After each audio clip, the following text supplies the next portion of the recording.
Hello dear friends, आप देख रहे हैं ऑल स्टडी ईजली चैनल। आज हम उत्तराखंड बोर्ड जो कि कल एग्ज़ाम है हिंदी का, तो हम इम्पॉर्टेंट क्वेश्चन आंसर पढ़ेंगे जो हर साल आते हैं हिंदी का। ठीक है, देखिए यहाँ पे मैंने दिखा रखा है, ये मेरे पास मास्टरमाइंड है।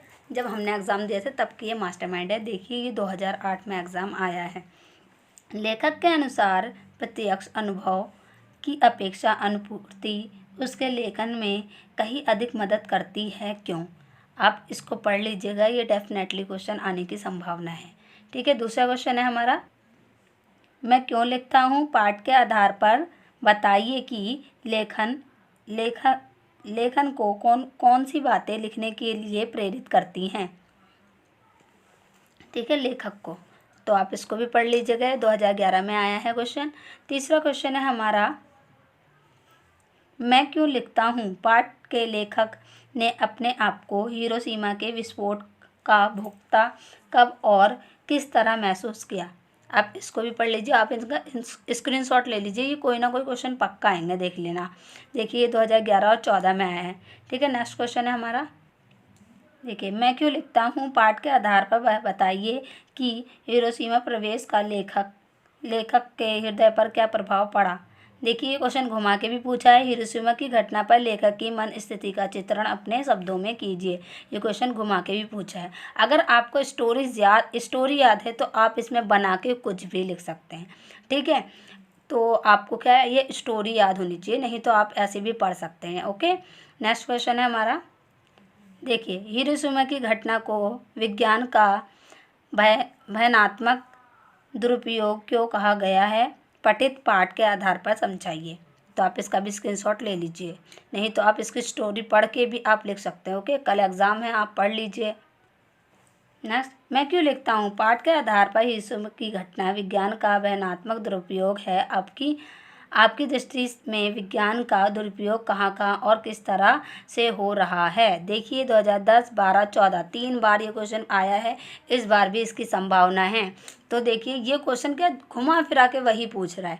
ठीक है, आपको आंसर आता है तो आप किसी का भी आंसर इसमें पुट कर सकते हैं, बट क्वेश्चन क्या घुमा के पूछ देता है, लेकिन होता वही मतलब है सेम। ठीक है, नेक्स्ट है हमारा, देखिए क्वेश्चन 2008 में, 10 में, 11 में, 12, 13 में पूछा है क्वेश्चन। देखिए अथवा करके घुमा के भी पूछा है। साना साना हाथ जोड़ी पाठ में गैंगटोक के को मेहनत का बादशाहों का शहर क्यों कहा गया है? अब देखिए क्वेश्चन घुमा के पूछा है, गंगटोक को मेहनत का बादशाहों का शहर क्यों कहा जाता है, स्पष्ट कीजिए। तो क्या है, आपको घुमा के पूछ दिया और जरा सा आंसर है, तो आप इसको भी पढ़ लीजिएगा, इस बार भी इसके आने के चांसेस हैं। नेक्स्ट क्वेश्चन है हमारा, देखिए अब ये डेफिनेटली क्वेश्चन आता है। देखिए 2009 में पूछा गया है ये क्वेश्चन,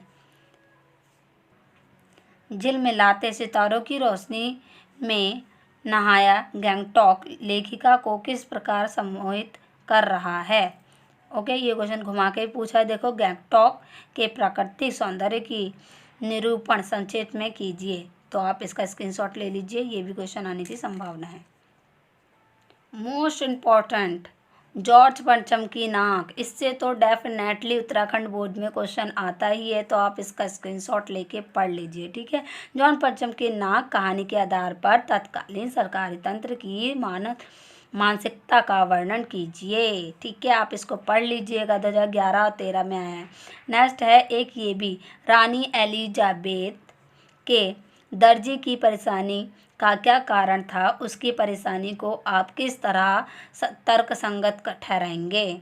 ओके, ये भी मोस्ट इम्पॉर्टेंट है, आप इसको भी पढ़ लीजिएगा। अब देखिए, जॉर्ज पंचम की नाक पाठ के आधार पर और देखते ही देखते नई दिल्ली का काया पलट होने लगा। नई दिल्ली के काया पलट के लिए क्या क्या प्रयत्न किए गए होंगे? तो आप इसको भी पढ़ लीजिएगा, डेफिनेटली ये क्वेश्चन आते हैं। जॉर्ज पंचम बहुत इंपॉर्टेंट क्वेश्चन लेसन है, इसमें से ज़रूर क्वेश्चंस आते हैं। ओके, माता का आंचल, ये भी मोस्ट इम्पॉर्टेंट है, 10, 11, 12, ठीक है, 9, 14 इतनी बार पूछा है। माता का आंचल पाठ में आपके विचार में भोलानाथ अपने साथियों को देखकर सिसकना क्यों भूल जाता है? मोस्ट इम्पॉर्टेंट है, पूछेगा ये डेफिनेटली क्वेश्चन। ओके, माता के आंचल पाठ में 30 के दशक की ग्राम्य संस्कृति का चित्रण है। आज की ग्रामीण संस्कृति में आपको किस तरह के परिवर्तन दिखाई देते हैं। तो ये भी इम्पोर्टेंट है, आप पढ़ लीजिएगा। मैं इसका आंसर बताती हूँ, आप उसका स्क्रीनशॉट ले लीजिएगा। ये है उसका आंसर, आप इसका स्क्रीनशॉट ले लें। ओके, नेक्स्ट क्वेश्चन है। देखिए ये क्वेश्चन कितनी बार पूछा, कौन सी वस्तु रक्षणीय नहीं है और क्यों। क्वेश्चन घुमा के पूछा है, क्या चीज़ रक्षणीय नहीं है और क्यों। तो आप इसको पढ़ लीजिएगा, इसका आंसर ये है। ठीक है ना। नेक्स्ट क्वेश्चन है, मानव संस्कृति एक अविभाज्य वस्तु है, इस कथन का आशय स्पष्ट कीजिए। तो इसका आंसर ये है, तो आप इसको पढ़ लीजिएगा। ओके, ये देखिए 12-14 में भी पूछ रखा है क्वेश्चन। नेक्स्ट क्वेश्चन है हमारा मोस्ट इम्पॉर्टेंट, लेखक के अनुसार सभ्यता के दायरे में कौन कौन सी मुख्य बातें आती हैं। ओके, तो इसका आंसर भी आपको मैं अभी दिखाती हूँ, पहले है क्वेश्चंस पढ़ लेते हैं। लेखक की राय में सभ्यता क्या है, स्पष्ट कीजिए। क्वेश्चन वही घुमा के पूछा, सभ्यता अभ्यास असभ्यता में कौन कैसी परिवर्तन होते हैं। ठीक है, तो इसके आंसर्स हैं, तो देखिए तीनों का आंसर ढ च छ, तीनों के आंसर ये हैं। तो आप इसका स्क्रीनशॉट लेके पढ़ लीजिएगा। नेक्स्ट क्वेश्चन देखिए, मोह और प्रेम के अंतर होता है। बाल गोविंद भगत की किस घटना के आधार पर इस कथन का सच सिद्ध करोगे। तो देखिए 9, 12 और 14 ये 3 साल क्वेश्चन आ चुका है, तो आप इसको भी पढ़ लीजिएगा, इसमें भी आने के चांसेस हैं। तो ये कुछ मोस्ट इम्पॉर्टेंट क्वेश्चन आंसर थे, तो आप इनको पढ़ लीजिएगा। इनमें से कोई ना कोई क्वेश्चन डेफिनेटली पूछेगा। ठीक है, और आपको साइंस के क्वेश्चन आंसर चाहिए तो आप एक बार मेरी प्लेलिस्ट चेक कर लीजिए, वहाँ पे आपको उत्तराखंड बोर्ड के 10th क्लास के, ठीक है, साइंस के A to Z क्वेश्चंस मिल जाएंगे।